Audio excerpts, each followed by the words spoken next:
नमस्ते दोस्तों, इस एक्सप्लेनर में आपका स्वागत है। आज हम एक ऐसी कहानी में घुसने वाले हैं जिसमें एक हमला है, दो जुबानों की टक्कर है और उस इंग्लिश भाषा का जन्म है जो आप और मैं रोज बोलते हैं। चलिए एक सवाल से शुरू करते हैं। क्या आपने कभी सोचा है कि गवर्नमेंट, जज, आर्मी, पार्लियामेंट, रॉयल ये सारे इंग्लिश के शब्द सुनने में इतने फ्रेंच क्यों लगते हैं? चिंता मत कीजिए, आज हम इसका जवाब ढूंढ कर ही रहेंगे।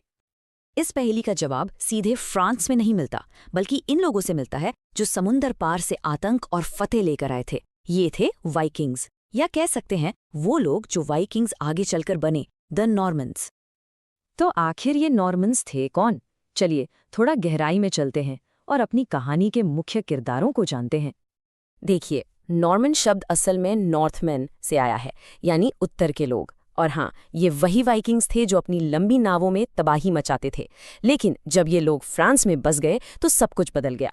उन्होंने फ्रेंच भाषा अपना ली, रोमन सभ्यता को सीखा और कुछ ही पीढ़ियों में उन्हें यूरोप के सबसे सभ्य लोगों में गिना जाने लगा।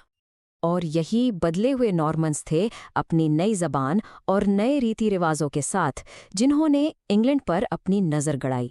और बस यहीं से इतिहास ने एक बहुत बड़ा मोड़ लिया। साल था 1066। हेस्टिंग्स की लड़ाई में नॉर्मंडी के ड्यूक विलियम, जिसे बाद में द कॉन्करर यानी विजेता के नाम से जाना गया, उसने इंग्लैंड पर कब्जा कर लिया। इस जीत ने वहां के मूल सैक्सन राजाओं की ताकत को हमेशा के लिए तोड़ दिया।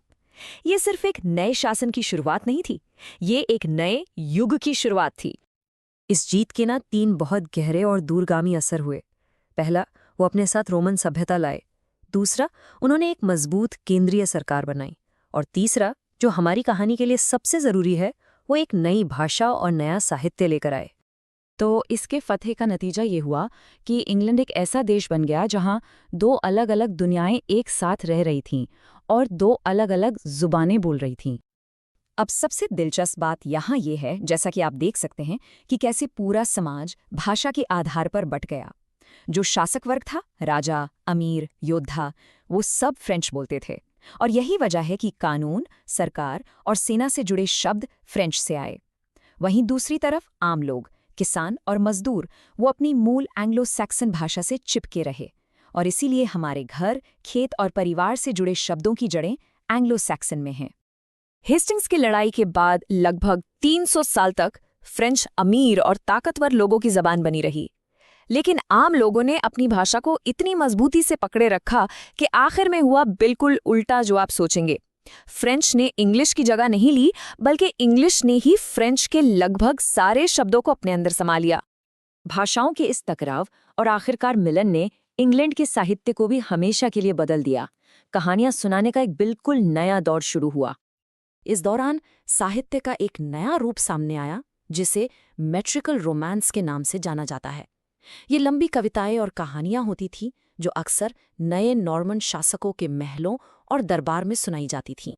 इन कहानियों के मुख्य विषय थे प्यार, शौर्य, धर्म और साहसिक काम, बहादुर योद्धाओं और सुंदर महिलाओं की कहानियां। ये एंग्लो सैक्सन्स के उस गंभीर और निराशावादी साहित्य से बिल्कुल अलग दुनिया थी। और जिस इंसान ने इन कहानियों को सबसे ज्यादा लोकप्रिय बनाया, वो एक मंक था जिसका नाम था जेफरी ऑफ मॉनमॉथ। लगभग साल 1137 में उसने एक किताब लिखी, history of the Kings of Britain. यही वो किताब थी जिसने दुनिया को किंग आर्थर और उसके knights of the round table की कहानियों से मिलाया। आप इसे उस दौर की पहली बेस्ट सेलर कह सकते हैं। लेकिन यहाँ एक मज़ेदार बात है। इतिहासकार अब मानते हैं कि जॉफ्री का लिखा इतिहास असल में लगभग पूरी तरह से मनगढ़ंत था। फिर भी ये इतना ज्यादा सफल हुआ कि इसने साहित्य का रुख ही मोड़ दिया। तो क्या किंग आर्थर की कहानियां सच्ची हैं? शायद नहीं, लेकिन इन कहानियों ने इंग्लैंड को उसकी सबसे अमर राष्ट्रीय गाथा जरूर दी। और अब हम अपनी कहानी के आखिरी पड़ाव पर आते हैं, वो दौर जब ये 2 भाषाएं, एंग्लो सैक्सन और फ्रेंच, आखिरकार मिलकर कुछ नया बनाने लगीं। साल 1200 के आसपास लायामोन नाम की एक पादरी ने ब्रूट नाम की एक लंबी कविता लिखी। लायामोन उन पहले लेखकों में से था जिसने बड़े गर्व से खुद को एक इंग्लिशमैन, जो इंग्लिशमैन के लिए लिख रहा है, कहा। उसने एक नई मिलीजुली भाषा में लिखा, एंग्लो सैक्सन और फ्रेंच का मिश्रण, जिसे अब हम मिडिल इंग्लिश कहते हैं।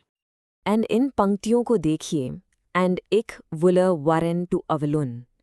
हो सकता है ये हमारे कानों को अजीब लगे, लेकिन यही वो पुल है जो एंग्लो सैक्सन्स की ओल्ड इंग्लिश को उस इंग्लिश से जोड़ता है जो हम आज बोलते हैं। ये एक भाषा का पुनर्जन्म था। तो आखिरी नतीजा क्या निकला? एक नई भाषा का जन्म हुआ, एक ऐसी इंग्लिश जो पहले से ज्यादा अमीर और लचीली थी, जिसके पास फ्रेंच शब्दों का एक विशाल भंडार था। सैक्सन और फ्रेंच का यही मिलन मॉडर्न इंग्लिश की सबसे बड़ी दौलत है। और यही आखिरकार हमारे पहले सवाल का जवाब है। तो सारी बात का सार यह है, भाषा सिर्फ शब्द नहीं होती, ये इतिहास होती है जो अपने अंदर पूरी पूरी कहानियां समेटे हुए है।